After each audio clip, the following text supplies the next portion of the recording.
ಸ್ನೇಹಿತರೆ, ಮೀಡಿಯಾ ಮಾಸ್ಟರ್ಸ್ಗೆ ಸ್ವಾಗತ ಸುಸ್ವಾಗತ. ಗೆಳೆಯರೆ, ರಷ್ಯಾ ಉಕ್ರೇನ್ ಕದನದಲ್ಲಿ ಅಮೆರಿಕದ ಬಣ್ಣ ಪದೇ ಪದೇ ಬಯಲಾಗೋದಕ್ಕೆ ಶುರುವಾಗಿದೆ. ಈ ಮಧ್ಯೆ ನಮಗೆ ನ್ಯಾಟೋದ ಸದಸ್ಯತ್ವನೇ ಬೇಡ, ರಷ್ಯಾ ಈಗಾಗಲೇ ಪ್ರತ್ಯೇಕ ದೇಶಗಳು ಅಂತ ಘೋಷಣೆ ಮಾಡಿರುವ ಡಾನೆಸ್ಕ್ ಹಾಗೂ ಲುಹಾನ್ಸ್ಗಳಿಗೆ ಮಾನ್ಯತೆ ಕೊಡೋ ಬಗ್ಗೆ ಮಾತುಕತೆಗಳಿಗೆ ಕೂಡ ಸಿದ್ಧ ಅಂತ ಉಕ್ರೇನ್ನ ಅಧ್ಯಕ್ಷ ಝೆಲೆನ್ಸ್ಕಿ ಹೇಳ್ತಾ ಇದ್ದಾರೆ. ಹಾಗಂತ ಅವರು ರಷ್ಯಾದ ಎಲ್ಲ ಬೇಡಿಕೆಗಳನ್ನ ಈಡೇರಿಸಿ ಶರಣಾಗೋದಕ್ಕೆ ಸಿದ್ಧರಾಗಿಲ್ಲ. ನ್ಯಾಟೋ ಸದಸ್ಯತ್ವಕ್ಕಾಗಿ ಬೇಡೋದಿಲ್ಲ ಅಂತ ಹೇಳಿದ ಬೆನ್ನಲ್ಲೇ ರಷ್ಯಾನ ಭಯೋತ್ಪಾದಕ ದೇಶ ಅಂತ ಘೋಷಣೆ ಮಾಡಿ ಅಂತ ಬ್ರಿಟನ್ಗೆ ಬೇಡಿಕೆಯನ್ನು ಕೂಡ ಸಲ್ಲಿಸಿದ್ದಾರೆ. ಇಲ್ಲಿ ಝೆಲೆನ್ಸ್ಕಿ ನ್ಯಾಟೋ ಸದಸ್ಯತ್ವ ಬೇಡ ಅಂತಿರೋದು ರಷ್ಯಾದ ದಾಳಿಯನ್ನ ನಿಲ್ಲಿಸುತ್ತಾ? ಯುಕ್ರೇನ್ಗೆ ಯುದ್ಧ ವಿಮಾನಗಳನ್ನು ಕಳುಹಿಸುವ ಪೋಲೆಂಡ್ ನಿರ್ಧಾರವನ್ನ ಅಮೆರಿಕ ತಿರಸ್ಕರಿಸ್ತಾ ಇರೋದು ಯಾಕೆ ಅನ್ನೋ ಒಂದಷ್ಟು ಇಂಟ್ರೆಸ್ಟಿಂಗ್ ಬೆಳವಣಿಗೆಗಳ ಮಾಹಿತಿಯನ್ನಿಲ್ಲಿ ನೋಡೋಣ.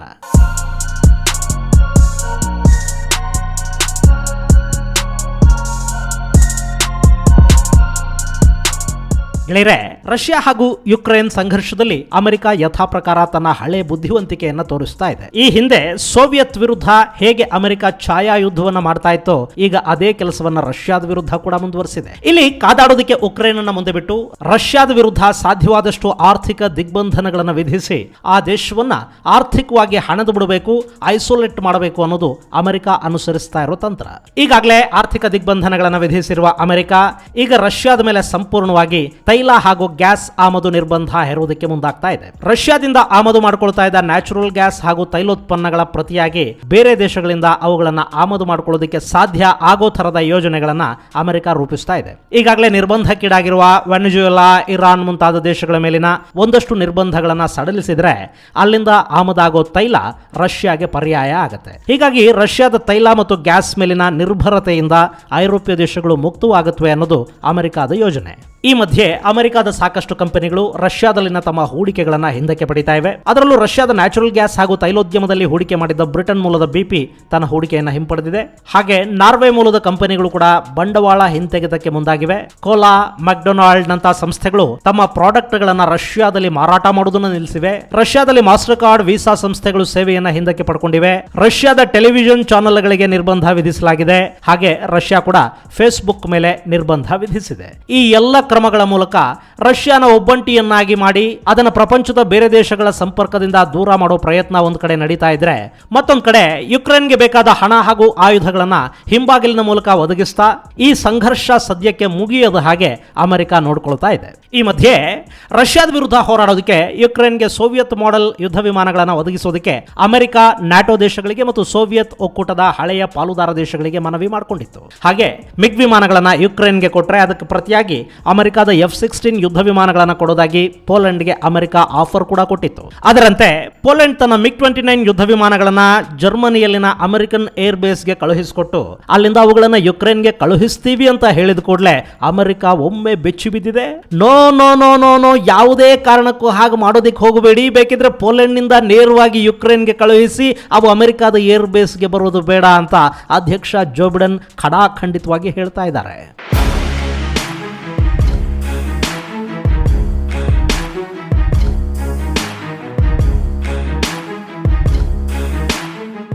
ಇಲ್ಲಿ ಯಾವುದೇ ದೇಶ ಯುಕ್ರೇನ್ಗೆ ಏರ್ ಬೇಸ್ ಅಥವಾ ಇನ್ಯಾವುದೇ ಸೇನಾ ನೆರವು ಕೊಟ್ಟರೂ ಕೂಡ ನಾವು ಆ ದೇಶವನ್ನು ನಮ್ಮ ಶತ್ರು ಅಂತ ಭಾವಿಸ್ತೀವಿ ಮತ್ತು ಯುದ್ಧದಲ್ಲಿ ಭಾಗಿಯಾದ ದೇಶ ಅಂತ ಪರಿಗಣಿಸಿ ದಾಳಿ ಕೂಡ ಮಾಡ್ತೀವಿ ಅಂತ ರಷ್ಯಾ ಕೊಟ್ಟ ಒಂದೇ ಒಂದು ಧಮಕಿಗೆ ಅಮೆರಿಕ ತನ್ನ ಏರ್ ಬೇಸ್ ಬಳಸೋದಕ್ಕೆ ಅನುಮತಿ ಕೊಡ್ತಾ ಇಲ್ಲ. ಮಿಗ್ ವಿಮಾನಗಳನ್ನು ಜರ್ಮನಿಯ ಅಮೆರಿಕನ್ ಏರ್ ಬೇಸ್ಗೆ ತಂದ್ರೆ ಅದು ಬೇರೆ ರೀತಿಯ ಪರಿಣಾಮಗಳಿಗೆ ಕಾರಣ ಆಗುತ್ತೆ. ಹೀಗಾಗಿ ಯಾವುದೇ ಕಾರಣಕ್ಕೂ ಅವುಗಳನ್ನು ಜರ್ಮನಿಗೆ ತರೋದು ಬೇಡ, ಬೇಕಿದ್ರೆ ಪೋಲೆಂಡ್ನಿಂದ ಹಾಗೆ ಅವು ಯುಕ್ರೇನ್ಗೆ ಹೋಗ್ಲಿ ಅಂತ ಹೇಳ್ತಾ ಇದೆ ಅಮೆರಿಕ.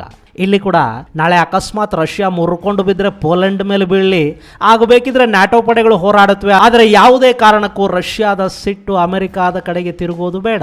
ಇದು ನಿಜವಾದ ಅಮೆರಿಕ. ಇನ್ನು ಅಮೆರಿಕ ಹಾಗೂ ನ್ಯಾಟೋಗಳ ಆಟ ನೋಡಿ ಯುಕ್ರೇನ್ ಅಧ್ಯಕ್ಷ ಕೂಡ ಬೇಸತ್ತು ಹೋದ ಹಾಗೆ ಕಾಣ್ತಾ ಇದೆ. ನ್ಯಾಟೋ ಸದಸ್ಯತ್ವಕ್ಕಾಗಿ ಯುಕ್ರೇನ್ ಕಳೆದ 8-10 ವರ್ಷಗಳಿಂದ ಬೇಡ್ತಲೇ ಇದೆ. ಅವರಿಗೆ ನ್ಯಾಟೋ ಸದಸ್ಯತ್ವ ಇವತ್ತಿನವರೆಗೆ ಸಿಕ್ಕಿಲ್ಲ. ಕೊಡ್ತೀವಿ ಅಂತ ಅವರಿಗೆ ಆಸೆ ತೋರಿಸಿ ರಷ್ಯಾದ ವಿರುದ್ಧ ನಿಲ್ಲುವಂತೆ ಮಾಡಿದ್ದ ನ್ಯಾಟೋ ಹಾಗೂ ಅಮೆರಿಕಗಳು ಈಗ ಯುಕ್ರೇನ್ಗೆ ನ್ಯಾಟೋದ ಸದಸ್ಯತ್ವವನ್ನ ಕೊಡ್ತಾ ಇಲ್ಲ, ಹೋಗ್ಲಿ ಯುರೋಪಿಯನ್ ಯೂನಿಯನ್ನ ಸದಸ್ಯತ್ವ ಆದರೂ ಕೊಡಿ ಅಂತ ಜೆಲೆನ್ಸ್ಕಿ ಕೇಳಿಕೊಂಡಿದ್ದು ಕೂಡ ಫಲ ನೀಡಿಲ್ಲ. ಇನ್ನು ನ್ಯಾಟೋ ಸದಸ್ಯತ್ವವನ್ನು ತಗೋತಾರೆ ಅನ್ನೋ ಕಾರಣಕ್ಕೇನೆ ನಾವು ಯುಕ್ರೇನ್ ಮೇಲೆ ದಾಳಿ ಮಾಡ್ತಾ ಇರೋದು ಅಂತ ರಷ್ಯಾ ಈಗಾಗಲೇ ಹೇಳ್ಕೊಂಡಿದೆ. ಹೀಗಾಗಿ ನಮಗೆ ನ್ಯಾಟೋ ಸದಸ್ಯತ್ವವೇ ಬೇಡ, ನಾವಿನ್ನು ಯಾರನ್ನು ಏನನ್ನು ಮಂಡಿಯೂರಿ ಬೇಡ್ಕೊಳ್ಳೋದಿಲ್ಲ ಅಂತ ಯುಕ್ರೇನ್ನ ಅಧ್ಯಕ್ಷ ಜೆಲೆನ್ಸ್ಕಿ ಹೇಳ್ತಾ ಇದ್ದಾರೆ. ಟಿವಿ ಚಾನೆಲ್ ಒಂದಕ್ಕೆ ಕೊಟ್ಟ ಸಂದರ್ಶನದಲ್ಲಿ ಈ ವಿಷಯ ಸ್ಪಷ್ಟಪಡಿಸಿರುವ ಜೆಲೆನ್ಸ್ಕಿ ಯಾವುದೇ ಕಾರಣಕ್ಕೂ ನಾವು ಮುಂದೆ ಕೂಡ ನ್ಯಾಟೋದ ಸದಸ್ಯತ್ವವನ್ನ ಕೇಳೋದಿಲ್ಲ ಅಂತ ಹೇಳಿರೋದಷ್ಟೇ ಅಲ್ಲ, ಪೂರ್ವ ಉಕ್ರೇನ್ ಭಾಗದಲ್ಲಿನ ಲುಹಾನ್ಸ್ಕ್ ಹಾಗೂ ಡೊನೆಸ್ಕ್ ಪ್ರದೇಶಗಳ ಬಗ್ಗೆ ಕೂಡ ಮಾತುಕತೆಗೆ ಸಿದ್ಧ ಇರುವುದಾಗಿ ಜೆಲೆನ್ಸ್ಕಿ ತಿಳಿಸಿದ್ದಾರೆ. ಈ ಎರಡೂ ಪ್ರಾಂತಗಳನ್ನ ರಷ್ಯಾ ಸ್ವತಂತ್ರ ದೇಶಗಳು ಅಂತ ಈಗಾಗಲೇ ಘೋಷಣೆ ಮಾಡಿದೆ. ವಿಶ್ವದಿಂದ ಪ್ರತ್ಯೇಕಗೊಂಡು ಅವು ಸ್ವತಂತ್ರವಾಗಿ ಉಳಿಯೋದು ಮತ್ತು ಬೆಳೆಯೋದು ಸಾಧ್ಯವಾಗದ ಮಾತು ಅಂತ ಜೆಲೆನ್ಸ್ಕಿ ಹೇಳ್ತಾ ಇದ್ದಾರೆ. ಅಷ್ಟೇ ಅಲ್ಲ, ಈ ಎರಡೂ ದೇಶಗಳ ಜನ ಯುಕ್ರೇನ್ಗೆ ಸೇರಿದವರು, ಅವರು ಯುಕ್ರೇನ್ ಅನ್ನು ಪ್ರೀತಿಸ್ತಾರೆ, ಹಾಗೆ ಇಲ್ಲಿನ ಜನ ಕೂಡ ಅವರನ್ನು ಬಿಟ್ಟಿರೋದಕ್ಕೆ ಸಾಧ್ಯ ಇಲ್ಲ. ಆ ಪ್ರದೇಶಗಳ ಜೊತೆ ನಮಗೆ ಭಾವನಾತ್ಮಕವಾಗಿ ಮಾತ್ರ ಅಲ್ಲ, ಜನಾಂಗೀಯ ಸಂಬಂಧಗಳು ಕೂಡ ಇವೆ. ಹೀಗಾಗಿ ಆ ಬಗ್ಗೆ ಅಲ್ಲಿನ ಜನರ ಹಿತಾಸಕ್ತಿಯನ್ನ ಗಮನದಲ್ಲಿಟ್ಟುಕೊಂಡು ಮುಂದೇನು ಮಾಡಬಹುದು ಅನ್ನೋ ಬಗ್ಗೆ ಕೂಡ ರಷ್ಯಾದ ಜೊತೆ ಮಾತುಕತೆ ನಡೆಸಿ ಒಂದು ನಿರ್ಧಾರಕ್ಕೆ ಬರೋದಕ್ಕೆ ನಾನು ಸಿದ್ಧ ಇದ್ದೀನಿ. ಆದರೆ ಮಾತುಕತೆಗೆ ಪುತಿನ್ ಸಿದ್ಧರಾಗಬೇಕು ಅಷ್ಟೇ ಅಂತ ವ್ಲಾದಿಮಿರ್ ಜೆಲೆನ್ಸ್ಕಿ ಹೇಳಿದ್ದಾರೆ. ಹಾಗಾದ್ರೆ ಇದು ಜೆಲೆನ್ಸ್ಕಿಯ ಸಂಪೂರ್ಣ ಶರಣಾಗತಿನ? ಯುಕ್ರೇನ್ ಮೇಲೆ ನಡೀತಿರೋ ದಾಳಿಗೆ ಕಾರಣನೇ ಯುಕ್ರೇನ್ ತನಗೆ ನ್ಯಾಟೋ ಸದಸ್ಯತ್ವ ಬೇಕು ಅಂತ ಬಯಸಿದ್ದು. ನ್ಯಾಟೋ ತನ್ನ ಕಬಂಧ ಬಾಹುಗಳನ್ನು ರಷ್ಯಾದ ಅಕ್ಕಪಕ್ಕದ ದೇಶಗಳಿಗೆ ಚಾಚುತ್ತಿದೆ ಅನ್ನೋ ಕಾರಣಕ್ಕೇನೆ ರಷ್ಯಾ ಈ ದಾಳಿ ಮಾಡ್ತಿರೋದಾಗಿ ಹೇಳ್ಕೊಂಡಿದೆ. ಹಾಗಾದ್ರೆ ಯುಕ್ರೇನ್ ನ್ಯಾಟೋ ಸದಸ್ಯತ್ವ ಬೇಡ ಅಂತ ಹೇಳ್ತಿರೋದ್ರಿಂದ ರಷ್ಯಾ ತನ್ನ ದಾಳಿಯನ್ನು ನಿಲ್ಲಿಸಿ ಉಕ್ರೇನ್ನಲ್ಲಿ ಮತ್ತೆ ಶಾಂತಿ ನೆಲೆಸೋ ಹಾಗೆ ಮಾಡುತ್ತಾ? ಖಂಡಿತ ಅಂಥ ಯಾವ ಸೂಚನೆಗಳು ಕಾಣ್ತಾ ಇಲ್ಲ.